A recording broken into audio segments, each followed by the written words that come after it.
Eso, la paz del Señor sea con todos y cada uno de ustedes. Una vez más, esta es una entrega, el podcast de Joel Ruiz y sus amigos. Un espacio producido por la Escuela de Formación Ministerial Puente de Conocimiento, dirigida por este servidor, acercando a nuestras comunidades evangélicas al mundo académico. Un espacio en donde la fe y la razón caminan de la mano y podemos invitar a diferentes amigos especialistas en diversas áreas del saber, digamos disciplinas del saber, para que nos acompañen en esas áreas las que nosotros desconocemos y que ellos dominan por su formación académica y por la misericordia de Dios. Bueno, hermano, el día de hoy tenemos un tema sumamente interesante. Pero yo no quiero iniciar sin antes emitir mi saludo a mi odontóloga, la doctora Gerarda Ogando, a mi doctora de cabecera, mi querida amiga y hermana Jovina Miese, y a la doctora de gastro, mi gran amiga Marianelli Vidal. Reciban mi saludo y mi afecto hacia ustedes. Bueno, perdone, no voy a iniciar sin también emitir mi saludo a mi querido amigo pastor Ismael Rodríguez, que también es parte de este proyecto, es alguien a quien admiro y aprecio en gran manera. Ismael, recibe mi saludo, sabe que se te quiere y se te aprecia. Ahora sí, mis hermanos, vamos a ver. Adelante, todos nuestros seguidores de este canal de YouTube, Puente de Conocimiento. Vamos a compartir esto, por favor, vamos a darle me gusta y vamos a hacer posible que otras personas también escuchen lo que ustedes van a escuchar a continuación. Este es el podcast de Joel y sus amigos. Un espacio producido por la Escuela de Formación Ministerial Puente de Conocimiento, acercando nuestras comunidades evangélicas al mundo académico. Que si lo sabes todo, imposible. Vivimos en un continuo aprender, pero conocemos amigos que lo saben. Por eso somos Puente de Conocimiento. El tema de hoy es: nuestras comunidades de fe son el qué, lo que sus líderes y educadores han hecho de ellas. Punto. No se diga más nada. No quise utilizar el concepto iglesia porque en teología tiene una aplicación mucho más amplia. La iglesia obviamente somos nosotros, pero utilicé la palabra comunidades de fe. Nuestras comunidades de fe son el que, lo que sus líderes y educadores han hecho de ella. Así de sencillo. Mire, siendo exactamente el 29 de septiembre del 1921, ha nacido en Brasil un grande entre los grandes, filósofo, educador, escritor, y su nombre es Paulo Freire, el gran filósofo y educador Paulo Freire. Fíjese qué interesante, porque Paulo Freire, en su obra Pedagogía del Oprimido, que es una obra célebre de este autor, siendo de orientación marxista, y aquí hago otro paréntesis para los que no conocen qué es el marxismo, vamos a hacerle una definición técnica así de sencilla.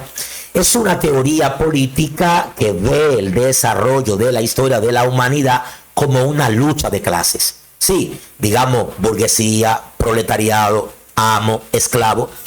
Y asumía también que el capitalismo iba a generar desigualdades e injusticias sociales.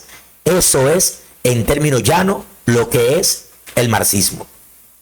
Paulo Freire, siendo de orientación marxista, incorpora en la concepción educativa algunos elementos constitutivos del marxismo y define la educación de la siguiente manera. Presten atención a esto. Paulo Freire, si bien recuerdo, define la educación de la siguiente manera: que la educación es sinónimo de explotación de conciencia. ¿Qué pasa, Paulo Freire? Sí, vamos a ver qué es lo que él intenta decir con esto. Paulo Freire dice que el que enseña explota la conciencia del que está siendo enseñado. De modo que el que está siendo enseñado no tiene alternativa por amor a Dios. No tiene alternativa. Es como dice Isaías, es como una oveja llevada al matadero. Sí. ¿Por qué? Porque nosotros pudimos haber sido en el mundo antes de ser cristiano, ya para hacer una traducción de esta concepción de Paulo Freire, de lo que es la educación al ámbito eclesiástico. Yo pude, o ustedes pudieron haber sido asesinos, delincuentes, doctores en medicina, doctores en contabilidad, bilingües, etcétera, etcétera. Eso es antes de ser cristiano. Pero en materia de fe y religión, nosotros todos fuimos o somos analfabetos.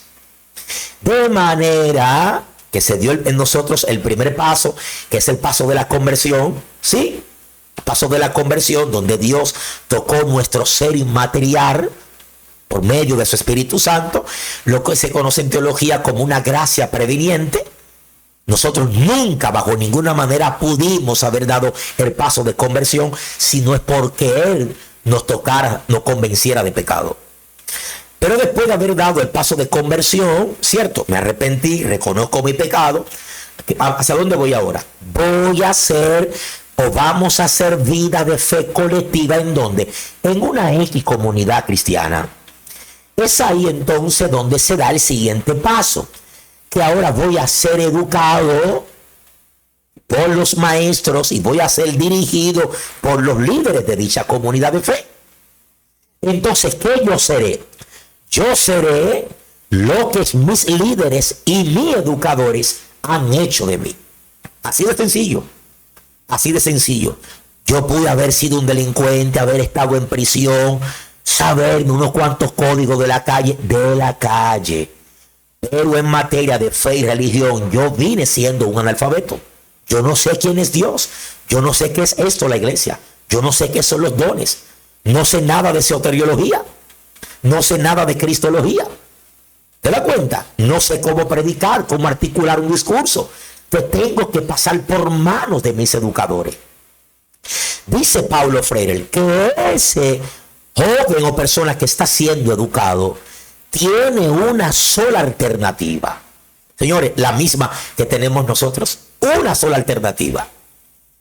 Dice Paulo Freire, la única alternativa es que su educador tenga buena formación académica y que el texto que esté utilizando para enseñarle sea un texto actualizado. Sea un texto actualizado.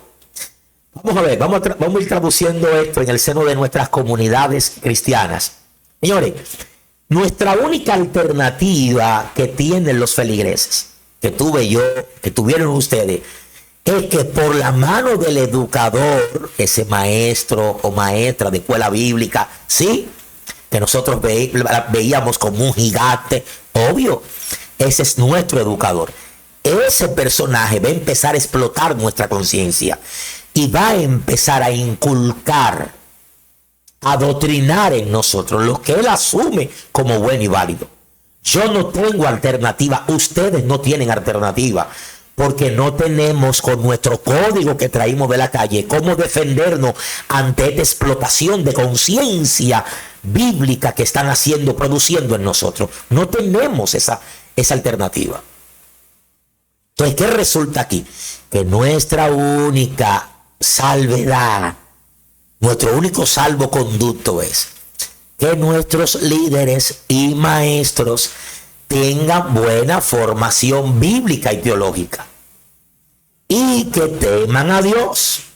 Así de sencillo, que teman a Dios, porque no tenemos otra opción.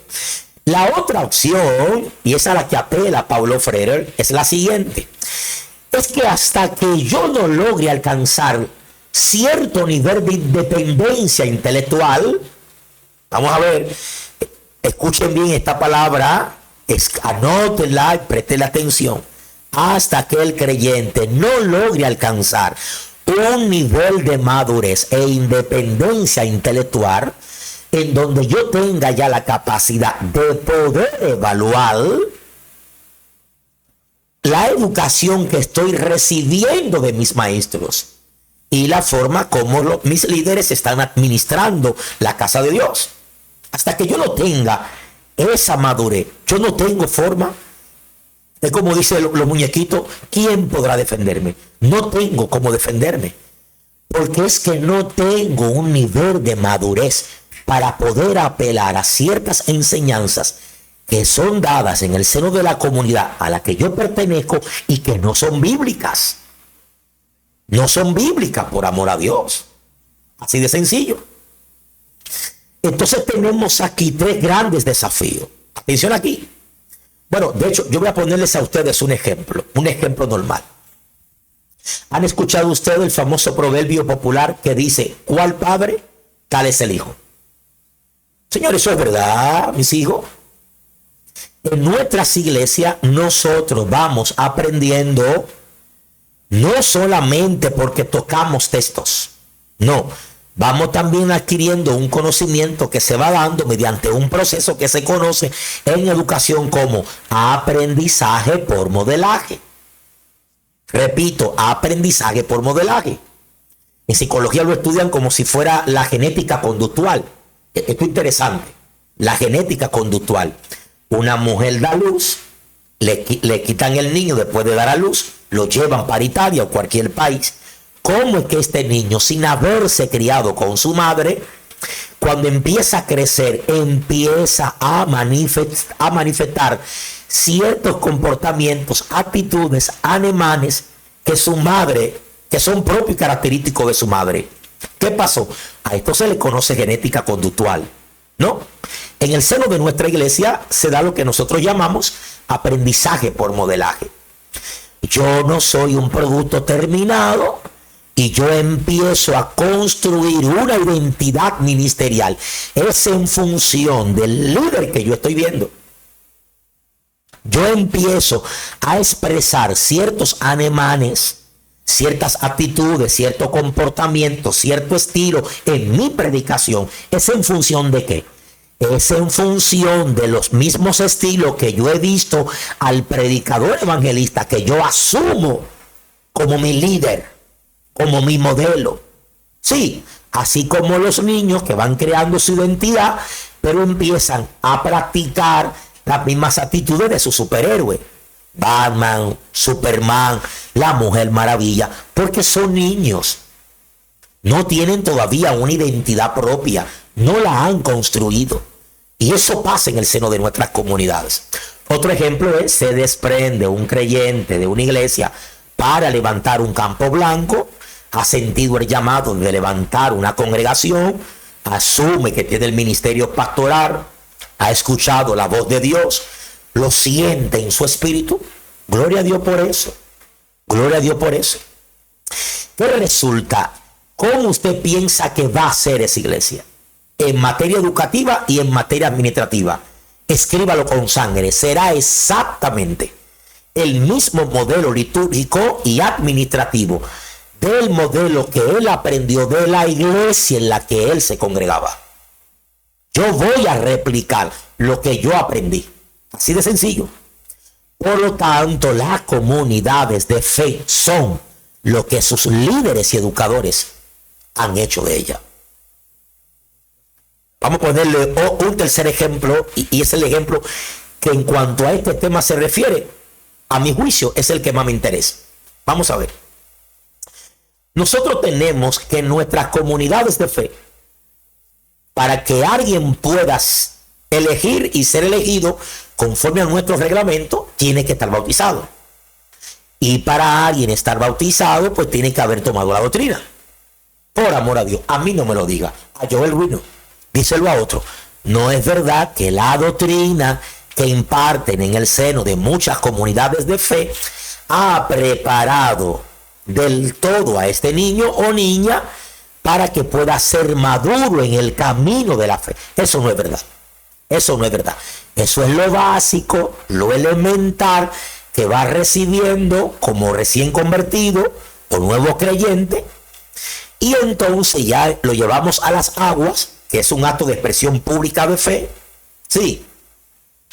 Y entonces ahora ese individuo, conforme a la iglesia a la que pertenece y el reglamento de esa iglesia, al ser bautizado, ha entrado a cuál categoría, a la categoría de elegir y ser elegido. Ahora, ¿quién tenemos? Ahora tenemos a Pedro, que ha sido electo como presidente de los caballeros. El muchachito aún no sabe bien ni quién es Dios, ni quién es el diablo. No sabe qué es el Padre. No conoce los modelos de crianza, porque no ha pasado en el seno de su iglesia por una escuela de formación ministerial. Pero sus líderes le permitieron, conforme a su reglamento, que por el hecho de estar bautizado ya puede ser elegido, elegir y ser elegido. Ahora tienes iglesia a Pedro como presidente de los caballeros. ¿Qué va a hacer Pedro? No va a hacer nada por amor a Dios. Pedro lo que va a hacer es, en función de su cargo departamental, va a ejecutar exactamente lo mismo que él vio hacer a quien le antecedió. Y no puede Pedro articular un buen trabajo administrativo de ese departamento, porque a Pedro no se le pasó, no se le forzó, no se le obligó a pasar por una bendita escuela de formación ministerial. Por eso Pedro es lo que sus líderes y sus educadores han hecho de él. Aquí tenemos a Margot, o tenemos a Sofía, presidenta de las damas. Ojo, repito, voy a hacer un aclarando. Eso es en función de cómo operan administrativamente muchas de nuestras comunidades evangélicas de corte pentecostal. Pero no en todas las iglesias hay estratificación de sociedades. En muchas iglesias eso no se usa. ¿Ok? Aspecto positivo y aspecto negativo. Bueno, si usted me deja su comentario, yo podría hacer un video sobre los elementos positivos, aspectos positivos, perdón, de una iglesia tener sociedades de caballeros, de joven, de niño, de dama, o que no lo tenga. Eso podemos trabajarlo en otro podcast. Pero escuchen bien aquí. Ahora tenemos a Margot, tenemos a Sofía, presidenta de la dama, en su iglesia local. Esa ni sabe bien ni quién es Dios ni quién es el diablo. Así de sencillo. Pero fue electa por el conglomerado. Fue electa. No fue electa por su formación bíblica y teológica. Eso no es verdad. Eso díganselo a otros. A mí no me lo digan. Ella no fue electa por eso. A lo mejor es la que más levanta la mano, es la que siempre está temprano en la iglesia, siempre está dispuesta a limpiar, a arreglar, a barrer. Y ya ha alcanzado un renombre en el seno de su comunidad. Las demás damas la ven como una líder y la han puesto en el cargo. Pero ella no ha pasado por un programa de estudio. ¿Cómo se atiende a un hombre? ¿Cómo se cuida una familia? ¿Cómo se crían los hijos? El ciclo vital de la niñez. Ella no sabe lo que es eso. Porque la iglesia local a la que ella hace vida de fe colectiva, sus líderes y sus maestros tampoco le importa que ella lo sepa. Para darle el cargo que ella está ejerciendo, a sus líderes tampoco le importa eso. Si le hubieran importado, hubieran desarrollado otras políticas distintas a las que ahora tienen. ¿Qué va a ocurrir? Bueno, va a ocurrir lo siguiente. No se asusten, pastores, con esto. No se asusten. Esto es bíblico. Le dice Jesús, bueno, el que no beba mi sangre y coma mi carne no entrará al reino de los cielos. Dice Pedro, bueno, maestro, palabras muy duras, son estas. Mira, algunos se están yendo. Le dice Jesús, ¿te quieres ir tú también? Hey, Pedro, contigo hablo. ¿Te quieres ir también? ¿A dónde iré, Señor, si solamente tú tienes palabra de vida eterna? Así es. Cuando nuestro liderazgo empiecen a desarrollar políticas, ¿se puede hacer esto? Claro que sí. Hoy nosotros no somos iglesia que pertenecemos a la Reforma. A ese amplio abanico de las iglesias que surgen de la Reforma. Nosotros los pentecostales que venimos de la Reforma Radical. Claro que sí. Ecclesia reformata semper reformanda. Eso es un principio reformado, señores.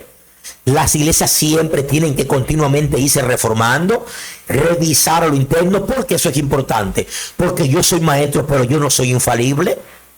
Yo puedo un día hacer un podcast y puedo equivocarme en una enseñanza. Alguien tiene que revisar lo que yo estoy diciendo, por amor a Dios. Mi pastor no es el magisterio de mi iglesia, mi pastor Diego Cedeño no es infalible.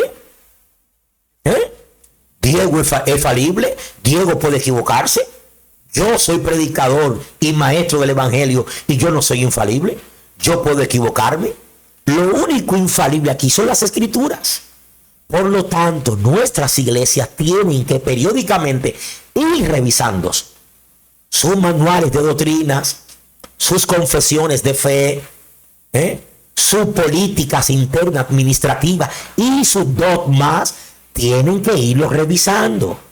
¿Por qué? Porque nuestras iglesias son lo que sus líderes y educadores han hecho de ellas. Ahí tenemos el muchachito que venía ya desde el mundo, antes de ser cristiano, era un verdugo cantando. Un tremendo exponente. Lo bautizamos y ahora es líder del ministerio de alabanza. Ay, mío. ¿Y lo van a dejar componer canciones? No lo dejen componer para que no se meta el diablo en la iglesia. ¿Por qué? Porque él no tiene formación bíblica y teológica para empezar a producir contenido bíblico. Y una de las cosas que más rápido se propaga en cuanto a enseñanza se refiere es cuando son cantadas. Así de sencillo. Le dejo como tarea y escríbamelo abajo en su comentario. ¿Quiénes eran los matergumen? Repito, ¿quiénes eran los matergumen? Cuidado con las canciones, la composición gramatical de las canciones. El muchachito Dios lo está usando, tiene buena voz, pero nuestros líderes fue que le permitieron ya empezar a salir al mundo sin haber estos muchachos pasar por una escuela de formación ministerial o por un instituto bíblico. ¿Quién es él? Él es lo que sus líderes y sus educadores permitieron que él hicieron que él sea. Pues vamos a ver, ¿qué vamos a hacer? ¿Qué se puede hacer? Es una pregunta, es una interrogante que a lo mejor muchos están haciendo mientras me van escuchando. Joel, está bien, te acepto el conocimiento, pero ¿qué vamos a hacer? Bueno, vamos a ver. Tenemos varios desafíos. El primero es que el liderazgo y el magisterio de muchas de nuestras comunidades de fe asuman que el contenido que están escuchando ahora es una verdad. Esto no es un ataque. No, esto es una verdad que estoy enseñando porque es importante. Va a traer luz a nuestras iglesias y puede ser, si así Dios lo permite, que produzca cambios. Primero es que ustedes como líderes y educadores, nosotros, yo también parte del magisterio de mi iglesia como educador, entendamos que esto es una verdad. Que las iglesias son lo que los líderes y nosotros los educadores hacemos de ella. Y segundo, cómo ejecutar a lo interno de nuestras comunidades esos procesos de cambios. ¿Cómo realizarlo? ¿Cómo ir implementando esos cambios paulatinos, pero que son significativos para el crecimiento de nuestra iglesia y de nuestra gente y el reino de Dios frente al mayor de los desafíos? ¿Cuál es ese? Que ya nuestras iglesias están permeadas por un sistema antiguo educativo. Y la misma iglesia se puede rebelar contra el liderazgo cuando vean estos cambios. Antes tú te bautizabas y ya podías correr a cualquier cargo en la iglesia. Sí, antes, ya no. Me voy para la iglesia. Jehová te bendiga y te guarde. Nosotros ya no seremos iglesias que producimos dinero. No, la iglesia no es una empresa para producir dinero. La iglesia es el cuerpo de Cristo. Es una entidad espiritual con asiento terrenal. ¿Para qué? Para formar a los santos a la obra del ministerio y enviarlo a ese ejercicio ministerial. Atención aquí, líderes y educadores. La iglesia no es una empresa. La iglesia es el cuerpo de Cristo. Si es el cuerpo de Cristo, yo debo de tener cuidado. Cuando mi pastor Diego Cedeño me dice, mi Joel, para que dé un estudio en mi iglesia. No, yo no puedo estar chateando, viendo películas e ir allí con un estudio que yo mismo no le di el tiempo suficiente para estudiarlo y prepararlo. Entonces, todo aquel que me ve a mí en la iglesia como un teólogo, como un buen educador, va a asumir o puede asumir como bueno y válido lo que yo les voy a enseñar. Cuidado, esto no es una empresa, esto es el cuerpo de Cristo. Cuidado con lo que enseñamos, cuidado cómo administramos el cuerpo de Cristo. Esto no es de nosotros, esto es de Dios. Es solo hasta, y no voy a dar mi última conclusión, hasta decir el número 3. Tercero, ¿cómo hacer que la iglesia asimile cambios que resulten positivos para ellos mismos y para el reino de Dios, para el crecimiento del reino de Dios? Esos son procesos paulatinos, pero tiene que la iglesia ya irlo trabajando. Perdón. Tiene la iglesia que irlo trabajando. Me resuenan a mí dos textos bíblicos, uno en el Antiguo Pacto y otro en el Nuevo. Creo que es en el libro del profeta Joel que dicen convoca asamblea, toquen trompeta, convoquen asamblea. ¿Qué es lo que pasa? Es que hay un problema en el pueblo. Pues que ustedes no lo han visto, ustedes están ciegos, señores. Toquen trompeta, convoquen asamblea, vamos a hacer reuniones. Lo que pasa en el siglo I, años 50 después de Cristo. Espérate, que hay un problema serio. La enseñanza es que no es necesaria la circuncisión. Si nos volvemos a circuncidar de Cristo, nos estamos desligando. Porque Él es nuestra circuncisión. Eso era sombra de lo que había de venir. Porque ¿qué hay que hacer? Convoquen asamblea y se da el primer concilio, el concilio de Jerusalén. Lo interesante de esto. Luego les recomiendo a ustedes un texto que se llama Historia de los Concilios Ecuménicos. Si me escriben en privado, puedo suministrar el texto completo para que ustedes lo tengan. Esto es importante, señores. El sínodo de Arles, el sínodo de Antioquía. 325 el concilio de Nicea. Cómo la iglesia se va reuniendo periódicamente y va trabajando su dogmática. Y va construyendo sus confesiones de fe. ¿Por qué razón? Porque solo hasta que el creyente alcance madurez y logre tener una independencia intelectual, que tenga la capacidad o competencia de poder juzgar y evaluar cualquier tipo de educación que se dé en el seno de su iglesia, hasta ese momento entre en materia en él lo que plantea Paulo Freire. Mi hijo, están explotando tu conciencia. Están explotando tu conciencia. Así de sencillo. Entonces, líderes, mi conclusión es esta. Reconozcan que esta verdad que ha salido por mi boca, o sea, este contenido que ha salido por mi boca es verdad. Sí, es así. Y eso no solamente se puede hablar en materia eclesiástica, eso también es en materia comercial. Esa empresa que está allí es ¿el qué? Lo que sus administradores y sus dueños han hecho de ella. Así de sencillo. Porque yo siempre a mi hermano Eduardo, que es quien me administra el negocio mío, yo siempre le digo, ¿cómo está tratando a los clientes? Y vivo escuchando las quejas de los clientes. ¿Por qué? Porque no es el cliente que me paga mi casa. No es el cliente que me paga mi estudio de derecho. Es el cliente. Y si el cliente no compra, dígame, ¿cómo se produce dinero? ¿Cómo produce dinero mi empresa? Yo tengo que estar pendiente a mi negocio, porque yo soy el dueño. Entonces, ese negocio, ese centro de embutido de carne, es lo que yo y mi hermano Eduardo hemos hecho de él. Punto. Así de sencillo. Ese colmado que esté abajo, ¿cómo es? Ese colmado es lo que sus dueños y su administrador han hecho de él. Miren, ese colmado no va a nadie. ¿Por qué? Porque el administrador es un mal hablado. ¿Te das cuenta? Nuestras comunidades de fe son lo que nosotros los líderes y educadores hemos hecho de ellas.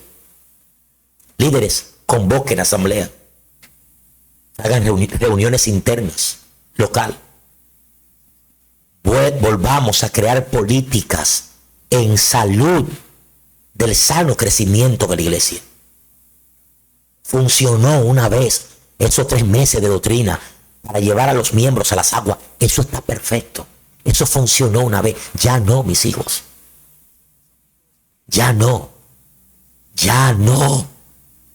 Vamos a pasar a nuestra gente por programas de educación continuas, por instituto, y vamos a crear políticas en el seno de nuestras comunidades pentecostales, que nuestra iglesia están estratificadas por sociedades. Vamos a crear política. Es para un mejor. Es para un mejor, para que tengamos mejor iglesia.